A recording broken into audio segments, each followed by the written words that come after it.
Hello friends, hello students, welcome to my YouTube channel. एक बार फिर आपका स्वागत है मेरे इस यूट्यूब चैनल पर।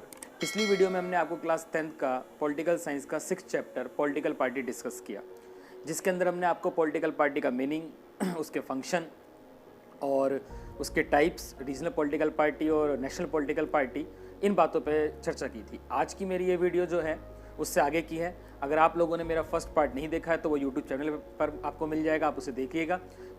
उसको देखने के बाद आपको ये वीडियो काफ़ी अच्छी समझ में आएगी। जो आज हम इस वीडियो में बात करने जा रहे हैं वो रहेगा हमारी जो 7 नेशनल पॉलिटिकल पार्टी हैं, वो कौन कौन सी 7 नेशनल पॉलिटिकल पार्टी हैं, 7 जिसको हमारे इलेक्शन कमीशन ने नेशनल पार्टी की मान्यता दी है, वो पार्टी कौन कौन सी हैं। आज हम उन्हीं के बारे में बात करेंगे। बीजेपी हो गई, कांग्रेस हो गई, बीएसपी हो गई, सीपीआई वगैरह। तो ये कौन कौन सी हैं, इनके इलेक्शन सिंबल क्या है, इनकी पॉलिटिकल आइडियोलॉजी क्या है और इनके ये कब बनी, ये आज हम इस वीडियो में पढ़ने जा रहे हैं।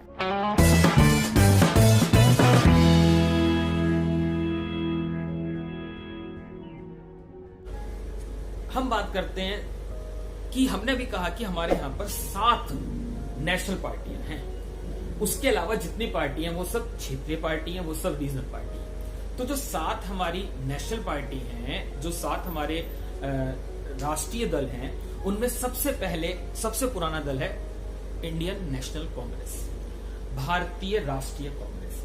भारतीय राष्ट्रीय कांग्रेस की स्थापना दिसंबर 1885 को एक रिटायर्ड सिविल सर्विस ऑफिसर थे ए.ओ. ह्यूम साहब ने कांग्रेस की स्थापना करी दिसंबर 1885 में मुंबई में। और उस समय इसके मेंबर 72 थे, 72 मेंबर थे। और इसके जो पहले अध्यक्ष थे वो रमेश चंद्र बनर्जी थे। अगर आज की बात करें तो आज आप सबको पता है कि सोनिया गांधी और राहुल गांधी इसके अध्यक्ष हैं। अभी बात चल भी रही है कि राहुल गांधी को अध्यक्ष बनाया जाएगा। और अगर आज की लोकसभा के अंदर बात करें तो इस पार्टी की 51 सीटें हैं, 51 सीटें आज इसकी पार्टी के पास है 2019 के लोकसभा इलेक्शन में। लेकिन अगर मैं थोड़ा सा इतिहास पे नजर मारें तो हम देखते हैं कि लगभग 70 साल के हमारे इंडिया के शासनकाल में 55 साल के आसपास ये पार्टी सत्ता में रही। और जिनमें से 30-35 साल तो अकेले इसका शासन रहा और बाकी 15-20 साल तक ये कोलिशन गवर्नमेंट के रूप में इसने हम पे शासन किया। आज इसका जो इलेक्शन सिंबल है वो हाथ का पंजा है, लेकिन इसका इलेक्शन सिंबल कई बार बदलता रहा। इसका इलेक्शन सिंबल 2 गाय का जोड़ा भी रहा और उसके बाद गाय और बछड़ा भी इसका इलेक्शन सिंबल रहा है। परंतु आज की अगर बात करते हैं तो आज इसका इलेक्शन सिंबल हाथ है। सबसे पुराना दल है, सबसे फैला हुआ दल है। अगर विचारधारा की बात करूं तो धर्मनिरपेक्षता, कमजोर वर्गों के विकास की बात करना, अल्पसंख्यकों के विकास पर जोर देना और सभी लोगों को साथ लेके चलना। ये पार्टी ना तो वामपंथी विचारधारा का समर्थन करती है और ना ही आपका दक्षिणपंथी विचारधारा का समर्थन करती है। इसीलिए कहते हैं कि ये पार्टी मध्यम मार्गी पार्टी है और इस बात को लेकर चलती है। उसके बाद जो दूसरी पार्टी इस समय हमारे यहाँ बड़ी पार्टी है वो है बीजेपी, भारतीय जनता पार्टी। सबको पता है वर्तमान समय में उसकी सरकार भी है भारतीय जनता पार्टी की। भारतीय जनता पार्टी वैसे तो 1980 में बनी, लेकिन अगर इसकी बिल्कुल विचारधारा की बात करें तो 1951 में डॉक्टर श्यामा प्रसाद मुखर्जी ने भारतीय जनसंघ का निर्माण किया था। उस जनसंघ का ही परिवर्तित रूप है, उस जनसंघ का ही मॉडिफाई रूप है हमारी बीजेपी, जो 1980 में बनी। अटल बिहारी वाजपेयी, लाल कृष्ण आडवाणी, डॉक्टर मुरली मनोहर जोशी और आपका पंडित दीनदयाल उपाध्याय जी इसके संस्थापक सदस्यों में माने जाते हैं। इस पार्टी की जो विचारधारा है, इस पार्टी की जो फिलॉसफी है वो है राष्ट्रवाद और सभी धर्मों के लिए समान कानून। धारा 370 को खत्म करने की बात ये पार्टी कहती थी, वो इसने कर भी दी है फिलहाल जम्मू कश्मीर में। तो ये इस विचारधारा को लेकर चलने वाली पार्टी है। और वर्तमान समय में एनडीए के साथ, इसके साथ कुछ घटक दल मिले हुए हैं जो एनडीए कहलाता है, उसके साथ मिलकर के इसकी हमारे यहाँ पे सरकार भी है। 2014 से सरकार चल रही है और उससे पहले 2004 से लेकर 2014 तक जो थी वो यूपी की गवर्नमेंट थी। तीसरी पार्टी जो आपकी बीजेपी है, उसका जो इलेक्शन सिंबल है वो है कमल का फूल। आप लोगों को पॉलिटिकल पार्टी तैयार करते हुए 4-5 चीजें याद करनी है बस।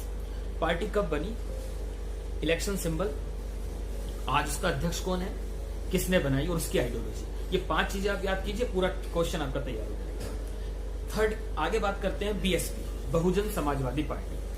जैसे नाम से ही पता लग रहा है, बहुजन समाजवादी पार्टी भारत के जो दलित, आदिवासी, पिछड़े, दबे कुचले वर्ग हैं, उनके डेवलपमेंट की बात करती है, उनके उत्थान पर जोर देती है। इस पार्टी की स्थापना श्री माननीय काशीराम जी ने की थी। और अगर आज की बात करें तो आज बहन मायावती जी इस पार्टी की अध्यक्ष है। ये पार्टी 1984 में बनी थी और तब से लेकर के अब तक ये पार्टी दलितों के उत्थान पर जोर देती है। पिछले कुछ समय में इस पार्टी का जनाधार थोड़ा सा कम हुआ है। 2014 के इलेक्शन में तो इस पार्टी को एक भी सीट प्राप्त नहीं हुई थी लोकसभा में, लेकिन उससे पहले 3 बार भारत के सबसे बड़े राज्य उत्तर प्रदेश के अंदर ये पार्टी गवर्नमेंट में रही और ये पार्टी की सरकार रही और मायावती जी वहां की मुख्यमंत्री रही। परंतु पिछले कुछ समय से थोड़ा सा जनाधार क्या आया है, कम आया है। उसके बाद बात करते हैं बीएसपी के बाद CPI, communist party of India, भारतीय साम्यवादी दल। नाम से पता लग रहा है ये पार्टी साम्यवादी, समाजवादी विचारधारा को लेकर चलती है। इस पार्टी की आइडियोलॉजी है पूंजीवाद को खत्म करना, इकोनॉमिक इक्वलिटी लाना, गरीब और अमीर के बीच का अंतर कम से कम हो, मजदूरों, कारीगरों, निम्न वर्ग के विकास के लिए जोर देना और जो निजीकरण है उसका विरोध करना इस पार्टी का काम है। एमएन रॉय साहब और मजूमदार जी ने इस पार्टी की स्थापना की थी। 1925 में ये पार्टी बनी थी। उस समय नेहरू जी भी इस पार्टी के समर्थन में ही थे, पर बाद में वो कांग्रेस में चले गए। तो हम ये बात कर रहे हैं कि ये पार्टी जो है, इस पार्टी का जनाधार आपको उत्तर भारत में नहीं मिलेगा। ये पार्टी आपका पश्चिम बंगाल, आपका बिहार, थोड़ा सा नीचे जाते हैं केरल, तमिलनाडु, यहां इसका जनाधार देखने को मिलता है। इसका जो इलेक्शन सिंबल है, इसका इलेक्शन सिंबल आपका अनाज की बाली और दराती इसका इलेक्शन सिंबल है। और ये पार्टी जो है नॉर्थ ईस्ट में भी काफी पॉपुलर है। 1964 में क्या हुआ, जब 62 में चाइना के साथ हमारी लड़ाई हुई, उसके बाद इस पार्टी में फूट पड़ गई। जो सीपीआई है वो 2 भागों में विभाजित हो गई। एक सीपीआई रह गई और एक हो गई सीपीआई एम। मतलब पार्टी के अंदर कुछ नेता सॉफ्ट शांति की बात करने लगे, क्योंकि मार्क्स की जो विचारधारा थी वो तो क्रांति की थी। लेकिन कुछ नेता कहने लगे भाई थोड़ा सा पीसफुली तरीके से अपनी बात को रखा जाए, लेकिन कुछ लोग कहते नहीं, मार्क्स की ही बात सही है, लेनिन की ही बात सही है।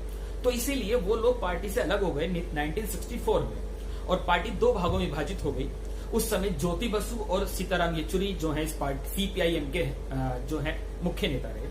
पश्चिम बंगाल में ज्योति बसु जी की तो बहुत लंबे समय तक क्या रही बच्चों, सरकार भी रही। सीपीआईएम जो है वो 1964 में बनी। विचारधारा वही है सीपीआई वाली, क्योंकि सेम है बिल्कुल। बस आप ये कह सकते हैं कि उसका जो इलेक्शन सिंबल है वो हथौड़ा, दराती और सितारा है। तीनों मिक्स एक फोटो आएगा आपको, वो उसका इलेक्शन सिंबल है।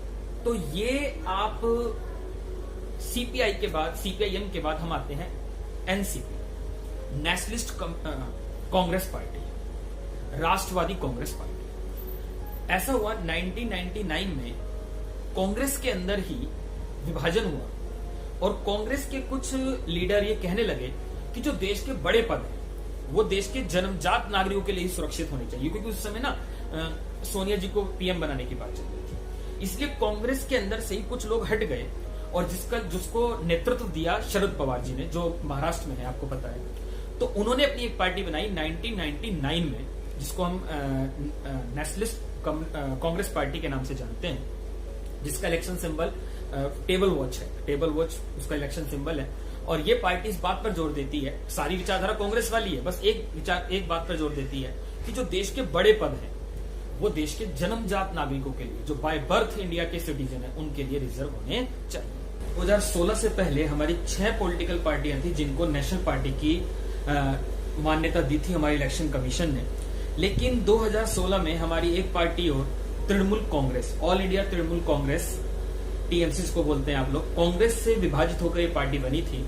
1998 में ये पार्टी बनी थी और ममता बनर्जी ने पार्टी बनाई थी, जिसको 2016 के अंदर जो है नेशनल पार्टी की मान्यता दे दी गई है। यानी कि आज अगर हम बात करें तो हमारी जो नेशनल पार्टी है वो 7 हो गई। और जो टीएमसी है, जो तृणमूल कांग्रेस है, 2019 के इलेक्शन की अगर बात करें तो लोकसभा में 4थे नंबर पर इसका नंबर आता है। तो इस तरीके से 7 पार्टियां हैं हमारी जो जिनको इलेक्शन कमीशन ने नेशनल पार्टी की मान्यता दी है। उसके अलावा जितनी पार्टियां हैं वो सब हमारी क्षेत्रीय पार्टियां हैं। तो इस तरीके से लगभग हमारा 70-80% से ज्यादा चैप्टर कवर होता है। चैप्टर के आगे के पार्ट के लिए हम नेक्स्ट वीडियो में आपसे बात करेंगे और जो चैप्टर का नेक्स्ट रिमेनिंग पार्ट बचा है उसके ऊपर डिस्कस करेंगे।